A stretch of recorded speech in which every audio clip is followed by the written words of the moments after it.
Hello, good morning students. This is your zoology lecturer Shushmita from Kadapa district. Today we are going to discuss our topic from unit 1B, that is breathing and exchange of gases.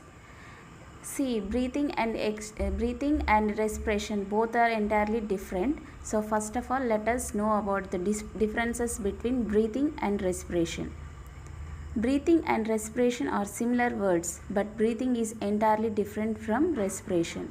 Coming to breathing, breathing is the process of inhaling oxygen from the environment and exhaling carbon dioxide back it with the help of lungs. Breathing, it is a biophysical voluntary process. Now let us clearly learn about the mechanism of breathing. How the mechanism of breathing takes place and what are the steps that are involved in mechanism. Actually, the mechanism of breathing has been divided into two stages, that is inhalation and exhalation. Coming to inhalation, inhalation means nothing but the intake of oxygen molecules through the nose into our lungs. Let us know how it will take place. Actually, our environment has the mixture of air molecules. Among them, the human beings need only the oxygen. So the oxygen is filtered into the lungs and the carbon dioxide is released out through the lungs itself. In this inhalation process, it is considered as the first segment of respiration and is also known as active process. During this process, our chest size increases and internal muscles relax, whereas the external muscles gets contract. Coming to exhalation process is completely different to the inhalation process. Why? Because means in inhalation process the oxygen is absorbed by the lungs, whereas in exhalation process the carbon dioxide that have been filtered from the tissues or cells, it is exhaled out of the lungs. So exhalation is the process of releasing air containing carbon dioxide out of lungs, and exhalation is an passive action. During this process, the chest size automatically decreases and the internal muscles gets contract, whereas the external muscles gets relaxed. As we have seen in inhalation process, the chest size increases and the internal muscles gets relaxed, but in exhalation process the chest size is decreasing and the internal muscles are getting contracting. So these are the differences between the exhalation and inhalation. So this process, now I am going to show you this process in a short video. In this video you can clearly see that how the inhalation and exhalation process is taking place. In inhalation process the oxygen molecules is reaching to the lungs, whereas in exhalation process the carbon dioxide is coming out from the lungs. So this is the process of inhalation and exhalation. This diagram clearly shows us how the expand of diaphragm is taking place, how it is getting decreased. In case of inspiration condition, the diaphragm it automatically gets expand, means it becomes bigger. When we intake the air, at that time our diaphragm, our chest position will be enlarged, whereas in case of expiration, at that time the chest muscles gets contract, that means they relax.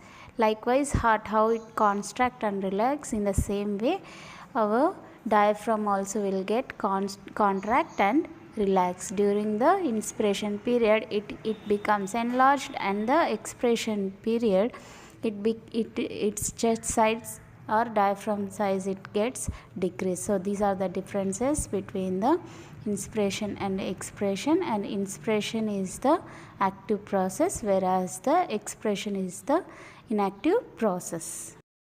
Every organism needs energy for the metabolic reaction. So, in the same way, respiration provides the energy to the cells of all the living organisms.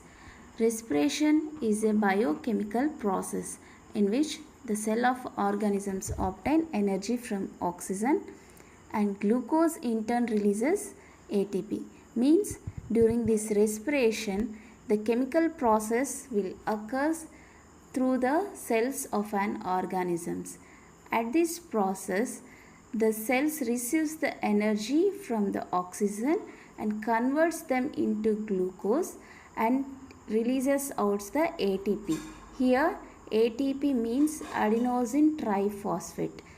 Not only ATP, carbon dioxide and water are also in turn releases out from the respiration process. So finally, the end products are ATP, carbon dioxide and water, whereas the cells receives the oxygens and converts them into glucose. Glucose is the product which provides energy to the cells of living organisms. Like breathing, respiration also classified into two types, that is anaerobic respiration and aerobic respiration. Anaerobic respiration. Anaerobic respiration is a process takes place in the absence of oxygen and can generally be observed in human muscles, cells, prokaryotes and metazoans. Means anaerobic respiration means nothing but the respiration which takes place in the absence of oxygen. Means the living organisms, they can even survive even without the presence of oxygen. So that process is called anaerobic respiration. In this anaerobic respiration, the glucose molecules converts into ethanol and 2 ATP energy is released. Likewise, in the same way, the glucose molecules is also converts into lactic acid and releases 2 ATP molecules in some living organisms. This is about the anaerobic respiration. In this equation, you can clearly see that the glucose molecules are converting into lactic acid and energy 2 ATP is releasing out here. Aerobic respiration. Aerobic respiration takes place in the presence of oxygen. The oxygen produces the energy to the cells. So, it can be observed in all types of eukaryotes. So, now you can clearly analyze what is the difference between the anaerobic and aerobic respiration. Anaerobic respiration means the respiration which takes place in the absence of oxygen. It is considered as anaerobic respiration, and aerobic respiration means the respiration which takes place in the presence of oxygen. Without oxygen, the aerobic respiration cannot be processed. So this is the difference between the anaerobic and aerobic respiration. In high eukaryotic cells, this respiration takes place only with the oxygen. Here you can clearly observe that glucose and plus oxygen combines to gives rise water, carbon dioxide and energy 36 ATP molecule. So this equation itself tells that every organism needs oxygen. Without oxygen, the energy cannot be produced. That is in case of aerobic organisms. Whereas in anaerobic organisms, there is no need of oxygen. So this is the difference between the aerobic and anaerobic respiration. Respiratory system is made up of tissues, and these tissues are together forms organs, and collectively it is called as respiratory organs. Mechanism of breathing, that is different from one animal to another groups of animals depending upon their habits and level of organization. That means every living organisms have a specific respiratory organs, but it is different to each other. For example, in lower vertebrates like protozoans such as sponges, cnidarians, flatworms, they exchange their gases by simple diffusion process. Simple diffusion process means they will respire through their body surfaces. They don't have any specific respiratory organs or specific respiratory structures in their internal spaces. So these protozoans always respires through their body surface. But in higher vertebrates, it is entirely different when compared with the lower invertebrates. In higher vertebrates, the respiratory system is highly vasculated and highly developed, so the respiration takes place through their lungs. Example for the higher vertebrates that respires through lungs or human beings. The human beings have specific respiratory organs. Through the respiratory organs, they respire and they perform all the respiration and biochemical reactions through the lungs. In this diagram, you can clearly see how the sponges respire and how the higher vertebrates like human beings respire. These are the organs and the differences between the lower invertebrates and higher vertebrates. We all know that human body is a complex structure and it is made up of with many organs, and the entire organs forms the organs system, and the human respiratory system is one of them. So this human respiratory system plays the most important role for the survival through breathing process. Without breathing, the man cannot survive. So breathing is must and should for each and every organisms, and it shows the effective functioning of all organisms. And the respiratory system functions continuously without a break. If it takes break, then there is no more life for human beings. So respiration system functions continuously without a break by inhaling oxygen and exhales carbon dioxide. In previous, as we said, the oxygen that performs the metabolic functions of the tissues or cells of a human body and also all the living organisms.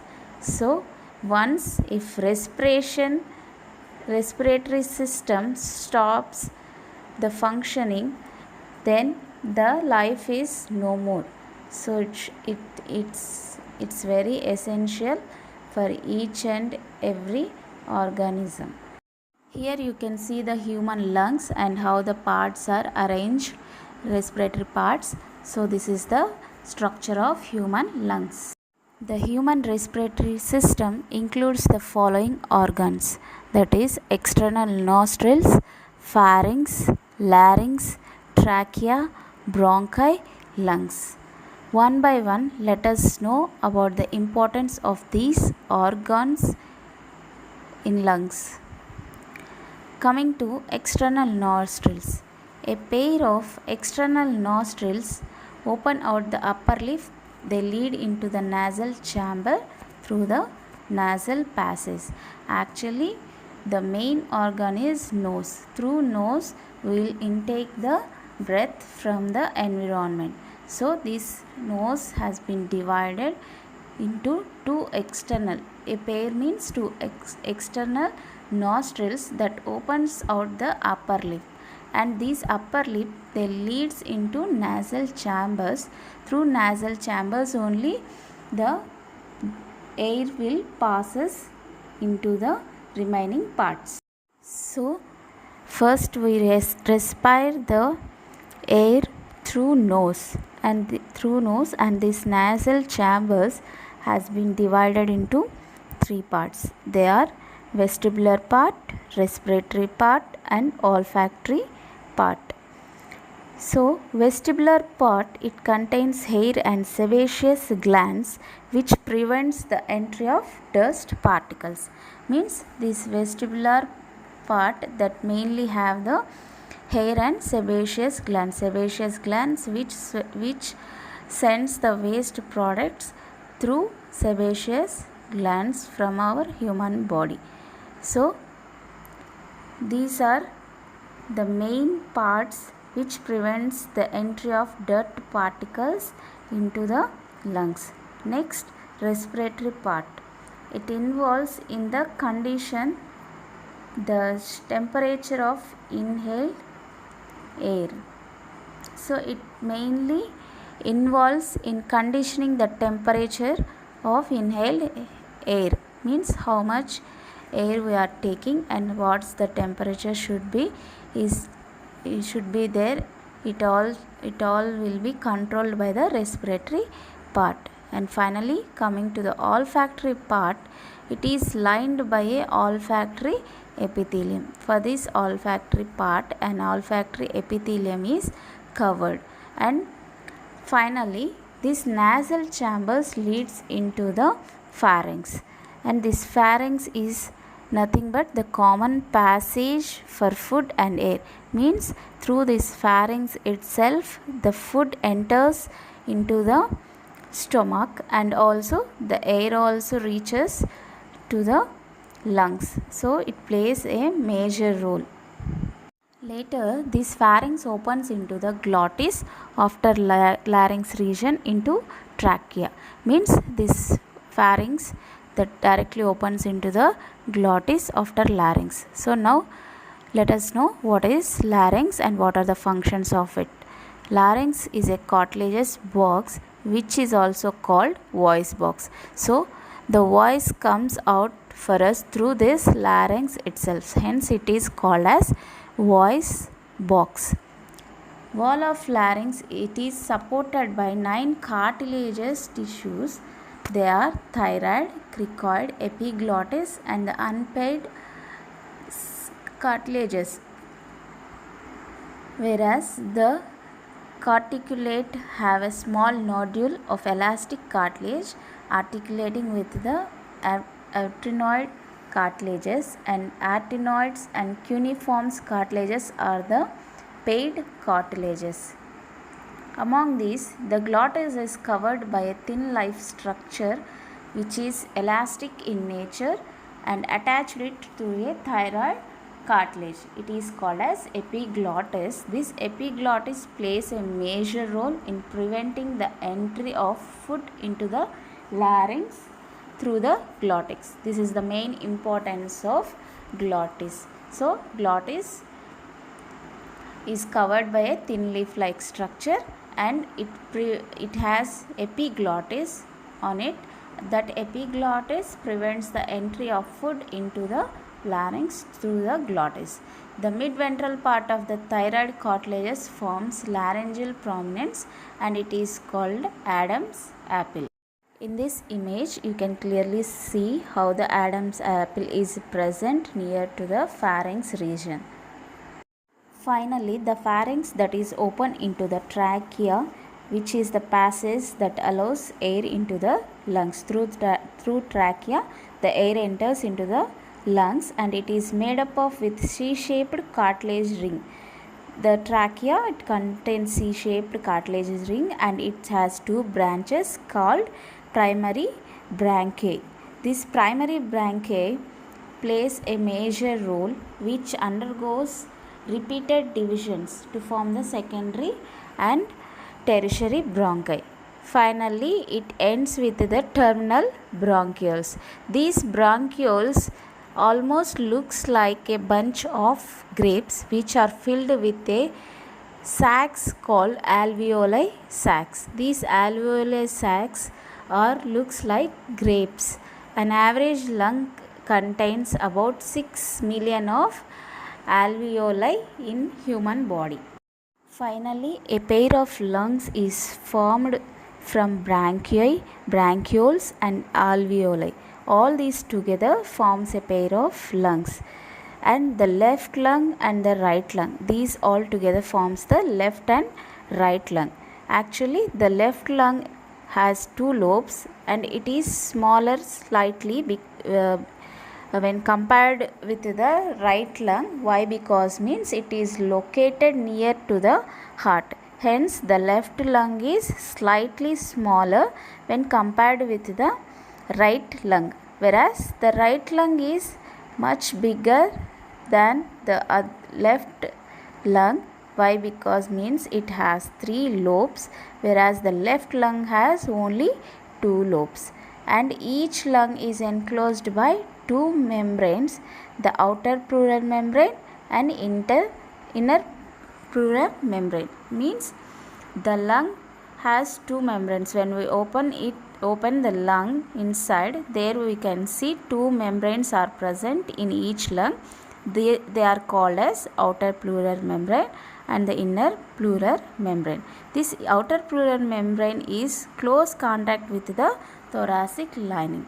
So it is very closely related, or it is closely contact with the thoracic lining, and the inner pleural membrane, it is contact to the lung surface. So these are the difference you should identify.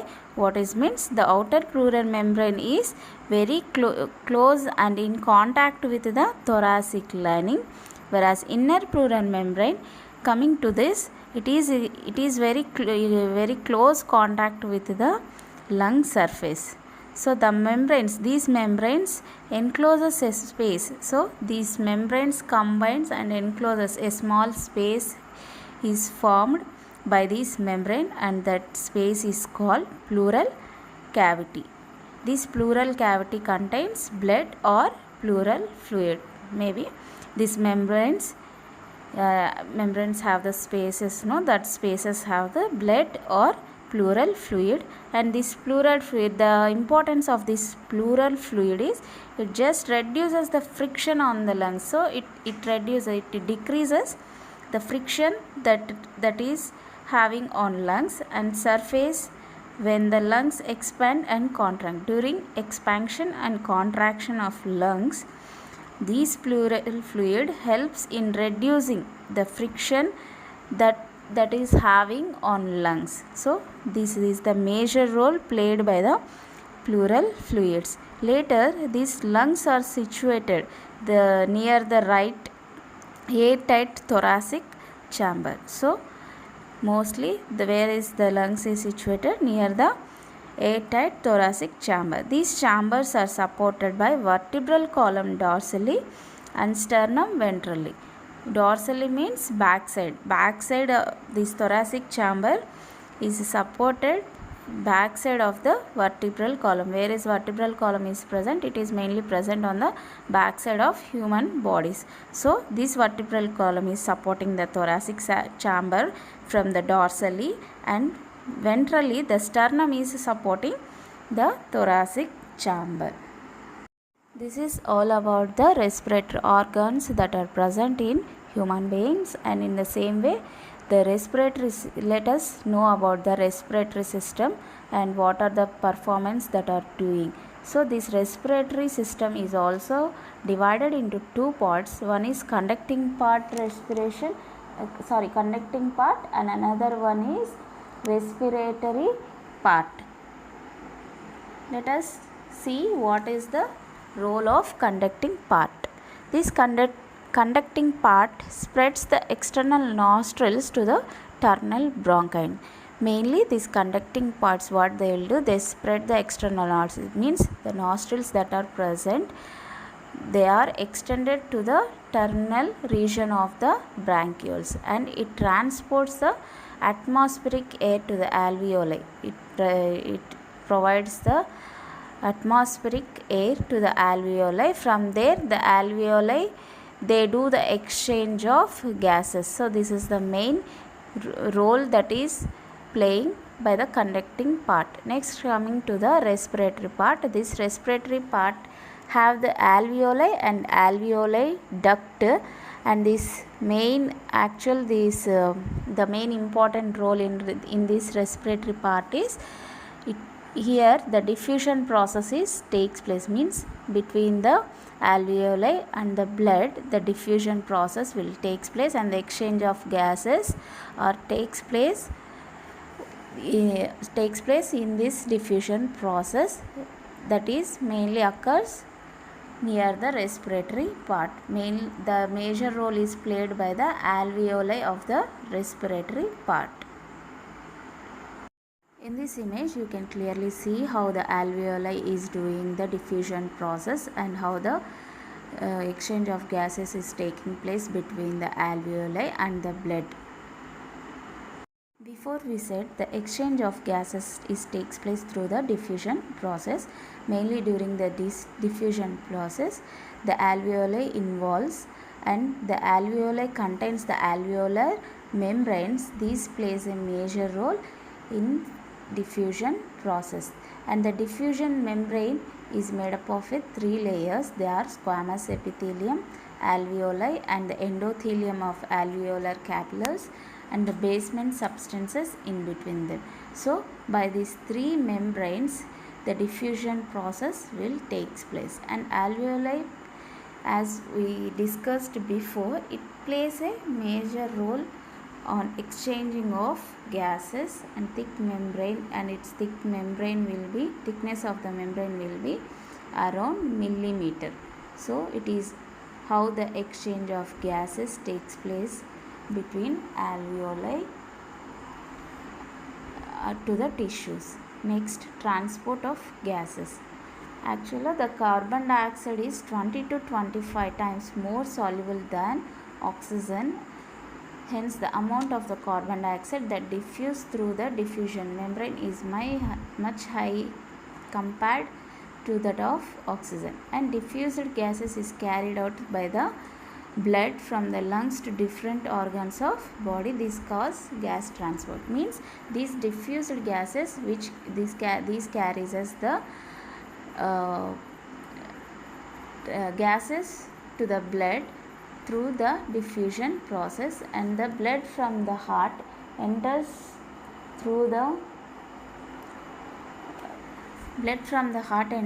the lungs through the pulmonary arteries, and these arterioles and alveolar capillaries in lungs.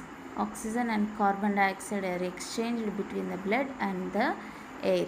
So the blood is mainly enters from the heart to the lungs, from the lungs through the pulmonary arteries, and these alveolar capillaries that are present in lungs, they carries out the oxygen to the tissues and releases out the carbon dioxide from the respiratory organs.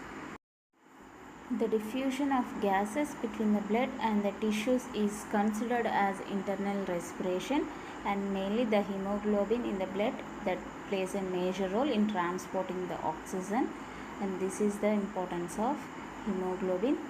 Mostly the oxygen is carried by the tissues, is used by cells or to produce ATP. This process is called cellular respiration. So oxygen carried out by the tissues.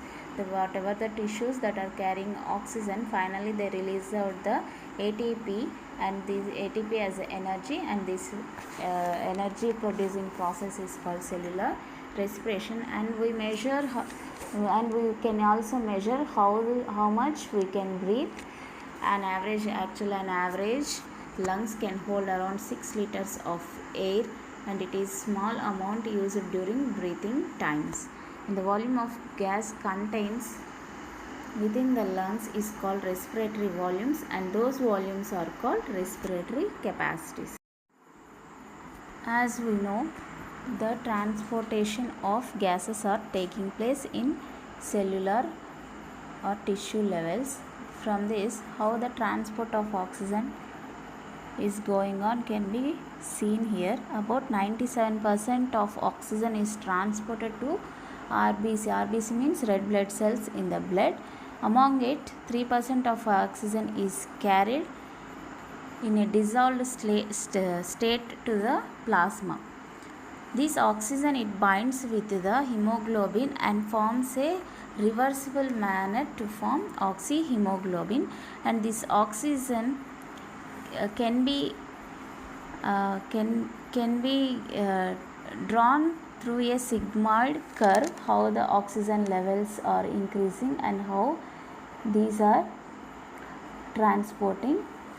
So this can be calculated by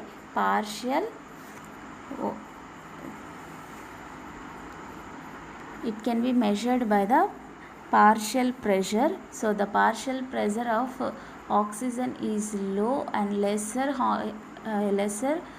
H plus concentration and lower temperatures are favorable for formation of oxyhemoglobin, and shift of dissociation curve to right due to increase in POC is called Bohr effect, and this is called Bohr effect. The entire process it can be seen through the sigmoid curve, and in the next slide we can see how the sigmoid curve will be and how the curve will ranges. This can be seen by the image.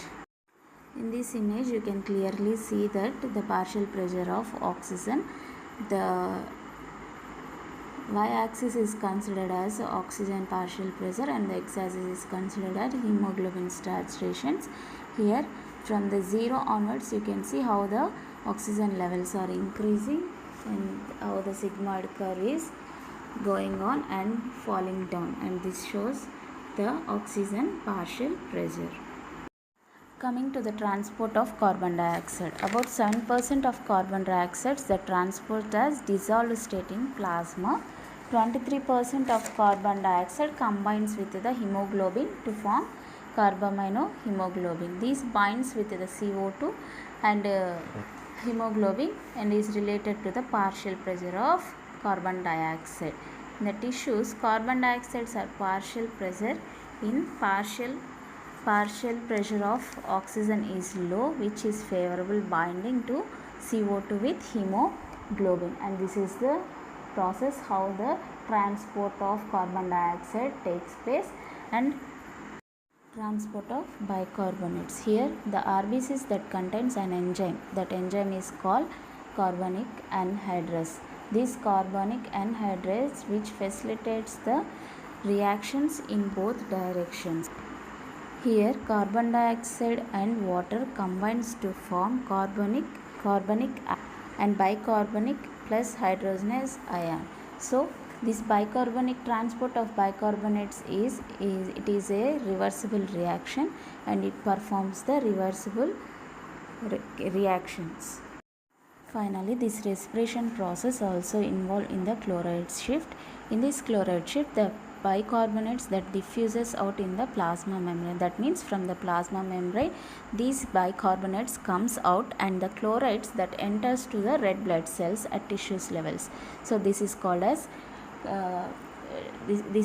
called as the chloride shift, and this chloride shift is reversible reaction. That means in chloride shift when the at alveoli, whereas in RBC the bicarbonates gets diffused, means that comes out from the plasma and the chloride that enters into the red bloods. But in the case of alveoli, the chlorides they moves out and the bicarbonates they enters into the RBC. So hence it is called as the reversible chloride shift and also called as Hamburg's phenomenon, means it shows the reversible reaction. That means in whereas in plasma the bicarbonates gets out from the RBC cells, whereas the chloride enters into the RBC. Here you can see the image of the chloride shift and how the reversible reaction is taking place between the plasma and the RBC. Finally, this is all about the respiratory system of human beings and let us discuss some of the respiratory disorders that are occurring in human respiratory system, that is asthma, pneumonia, emphysema. These are the respiratory disorders. Asthma means which takes place difficulty in breathing. So it means some difficulty will face some difficulties in breathing. and it is all due to the inflammation that occurs in bronchioles.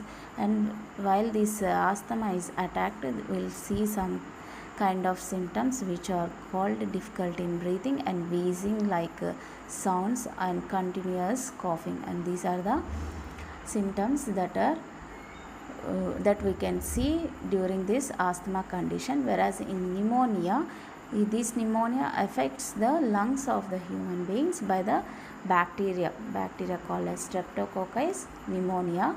Not only by the bacteria, it also can be occurred through viruses, fungus and protozoans and mycoplasms.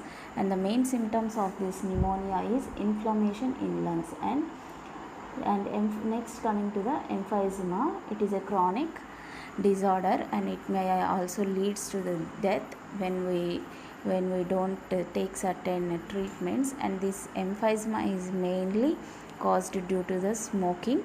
This smoking cause emphysema and it is a chronic disorder. Next, coming to the bronchitis, it is also a inflammation, it is also a disorder that causes in the lungs because of the inflammation of bronchi, which results in the swelling in mucus, and a large amount of sputum is sputum that is formed and comes out through the bronchi.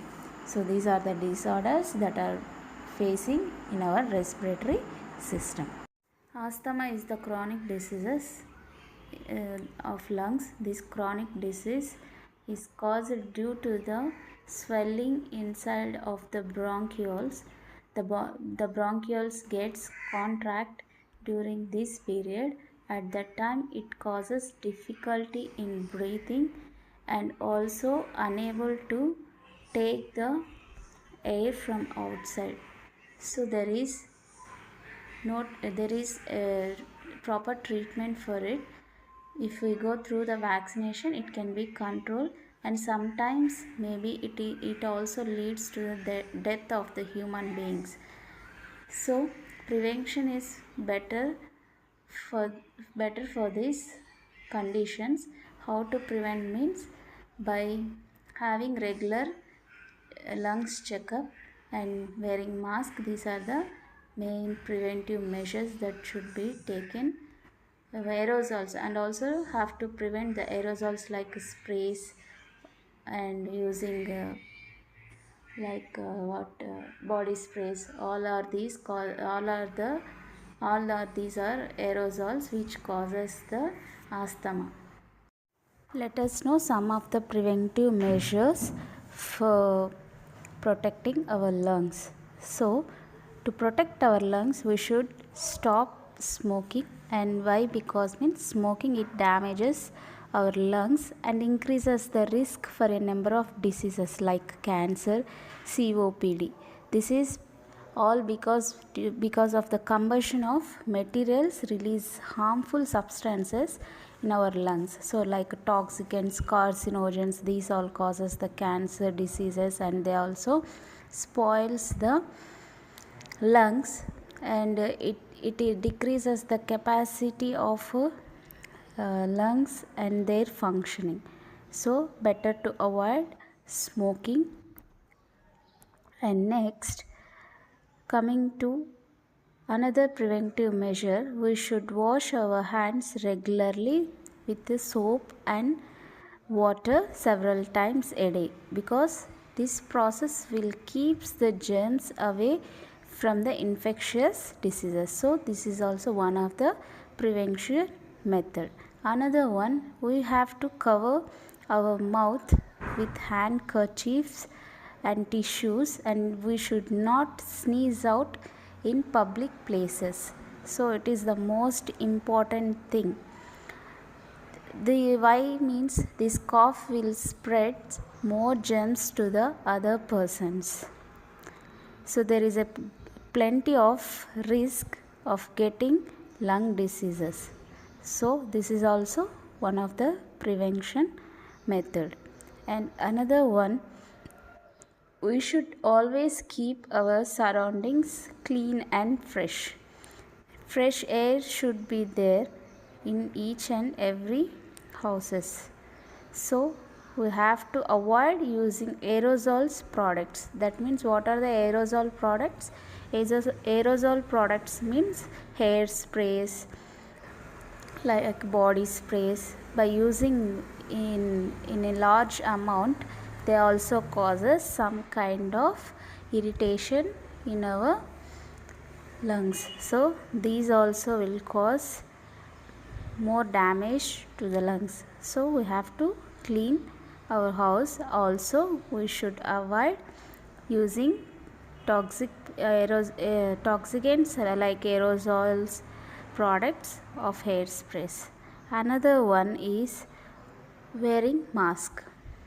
So wearing mask, mostly it prevents the entry of dust particles into our body, like fumes, smoke, gases, vapors, moist at wherever we work in that places. When we use these masks, they prevents the entry of germs into our lungs. So this is one of the major and important thing that we should follow. Not only wearing mask, we also have to cover our nose with our arms, and we have to take a regular vaccination for the people who is having the chronic lung diseases like asthma, COPD. These are the chronic diseases. For these diseases, we have to take regularly the vaccines, and vaccines are the safest way that prevents disease. So vaccination is the best process for the prevention of chronic diseases. These are the preventive measures for the lung diseases. By following all these measures, we can probably control the infecting causing diseases of lungs. So these are the better solutions. And also hygienic is the most important for avoiding any kind of diseases. So everyone should follow hygienic habits, so it helps to keep our health in a good manner. Finally students, I hope you have all understand very well, and it's better you go on through the textbooks and once again refer about the breathing and exchange of gases. And finally, thanks for listening to my class.